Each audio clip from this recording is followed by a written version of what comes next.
In 2006, Michigan embarked upon a campaign to end homelessness in our state in 10 years.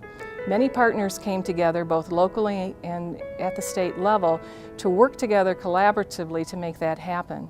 We've gone a long way. We've accomplished a lot together.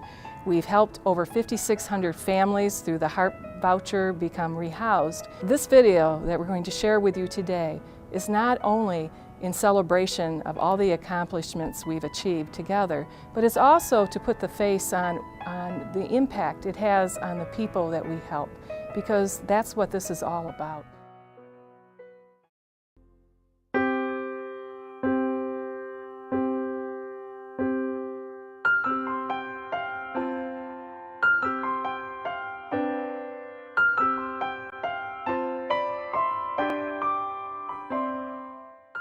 A vacant boarded building that was foreclosed on by HUD.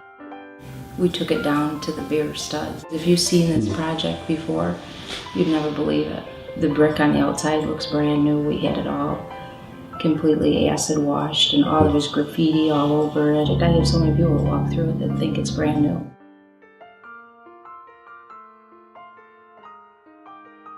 There's 28 townhomes, so when we talked about it, it really gives you the ability to house large families, which a lot of places don't have today. So we have 28 townhomes that have 3 and 4 bedrooms, full basements, washer and dryers in every unit. It's all upgraded stainless steel appliances, light fixtures, granite countertops. So when people move in here, they have no sense of feeling that it's affordable housing. They feel like this is their home. I was going to say, one of the main priorities is we want to provide a safe environment. I mean, especially when we were dealing with the component of families of domestic violence, we want people to live here and feel safe. It was a neat piece too, is that we did an urban farm in the center, a raised garden for all the families to be able to plant. And I really want the people that live here to take care of it and to feel a sense of, the ownership with it. It's well worth it. The residents really enjoy coming out here and looking at it and watching it grow and taking care of it. And we can't wait to see what it produces and how it helps the community. There's a playground, which we'll be adding some picnic tables and some grills so that we can do some picnics outside in the center area.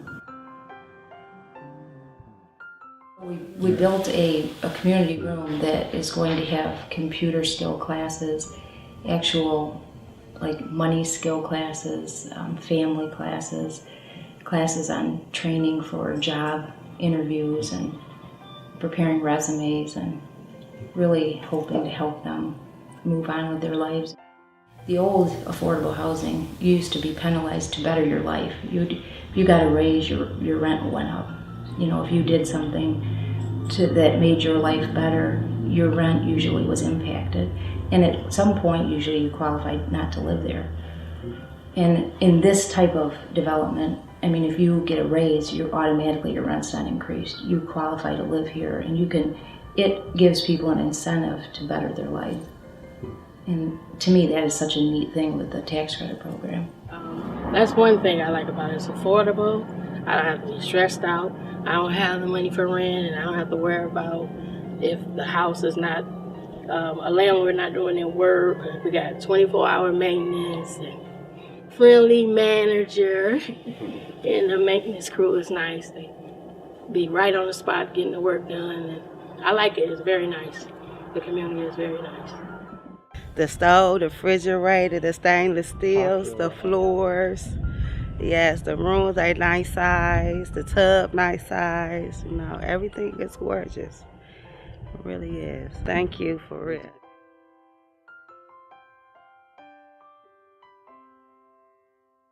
When people experience homelessness, when people are in the worst times of their lives, they know where to go for help. And that's at every local community has a place and organizations that they can go to for assistance, whether it be with a housing choice voucher or a HARP voucher or a supportive housing unit, or even just for food assistance or for emergency assistance. They know where to go and who to turn to. And our community partners over and over again have stepped to the plate and work diligently and through the night, oftentimes, to help families that are in crisis. And this has made all the difference to so many lives and across our great state.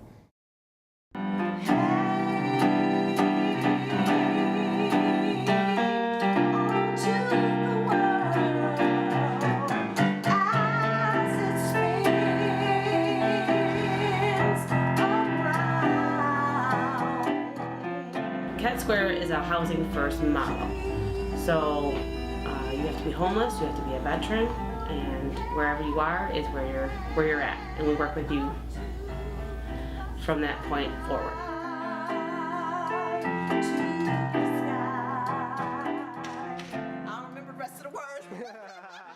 This is so unique to Southwest because we've never worked specifically with vets. We work with homeless for years and have been very successful in doing supportive housing. But working with veterans has been a whole nother genre and a whole nother kind of feel-good kind of story. That's something I wrote here. I was out of prison and I was homeless. I ended up in a homeless shelter in the Veterans Administration. I opened this building and I got an apartment in it.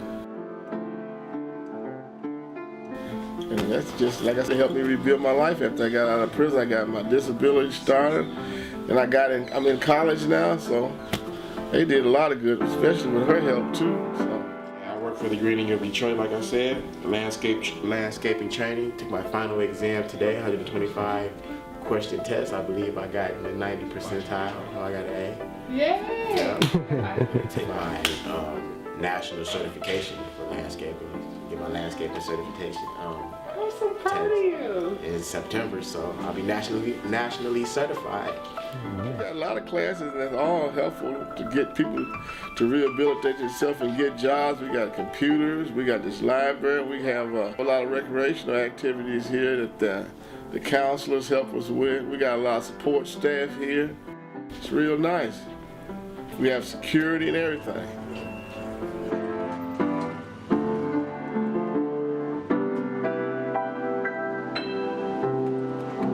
Now I hear this tune in my head. You probably know what it is. I can hear it. What is this from? Being on the street first, I help them get temporary shelter. While they're in their temporary shelter or housing, they sign up for Pequot Square or any other properties and then get placed. Once they're placed, I got to make sure that they sustain their living by getting them employment, helping them get their disability, help with anything that they might need, clothing, food, whatever what is necessary.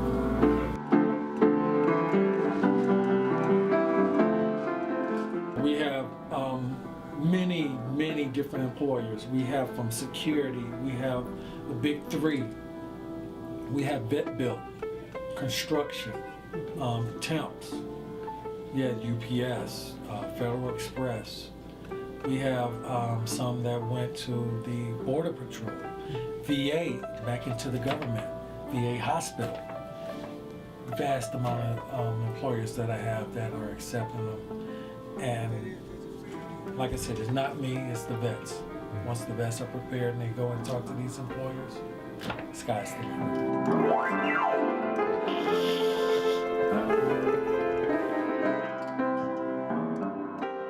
That I think if there was ever a book written and everyone did a page of their life here, this would be a bestseller because their stories are so compelling and how they approach life and how they made it to the point of where they were to where they are to where they want to go. I played in the NBA a few years, played the Philadelphia 76ers and the Los Angeles Clippers, and then 8 years over in Europe.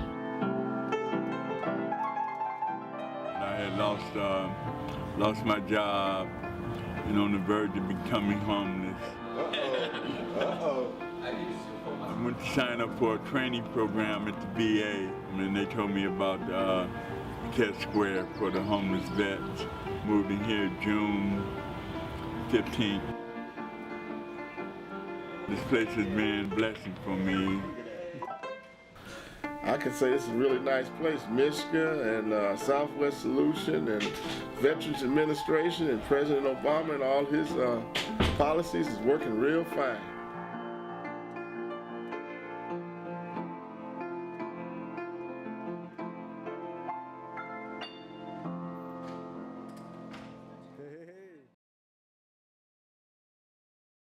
When I'm able to receive the help and be blessed to receive it, and then on the other hand, give back the help and continue to give back the help, it's like you have a purpose, like you know what you're supposed to do. It's like you're on the right path. This is like a family, so I don't consider it a job. I consider it just helping. Change don't happen overnight. It don't happen over years, but it has been happening. So I'm proud to be part of it, and no matter how long it takes someone else, when someone realizes that they're ready to take the change, that's all the step that's needed. I've actually been to the shelter about 4 times. It was consecutive being homeless with me and my children, pretty much. This last time I pretty much got it on the ball and sticking to it. First couple of times I was in the shelter, I didn't accept my faults, for myself at first, and I did a lot of blaming, but I guess once you start to accept, the fact that, you're in this situation and it's nobody's fault, and accept responsibility for yourself, then that's when you can move on. It's very much so a family environment. I mean, a place that they can literally call home and not have to wonder right along with me where we're going to sleep from pillow to post. It's home. Very, very thankful.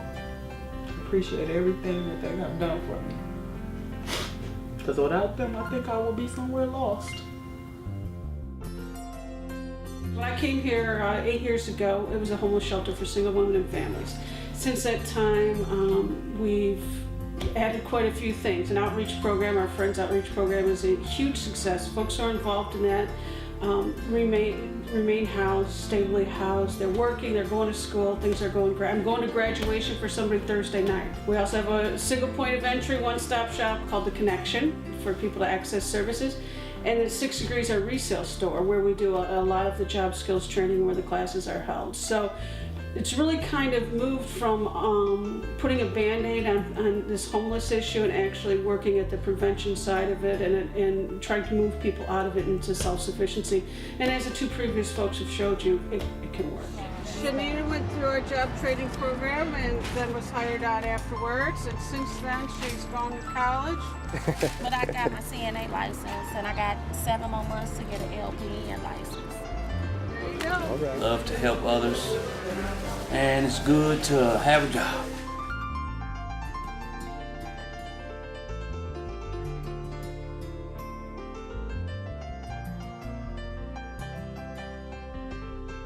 My name is LaShonda Campbell, and I am the case manager at the Emergency Shelter Services.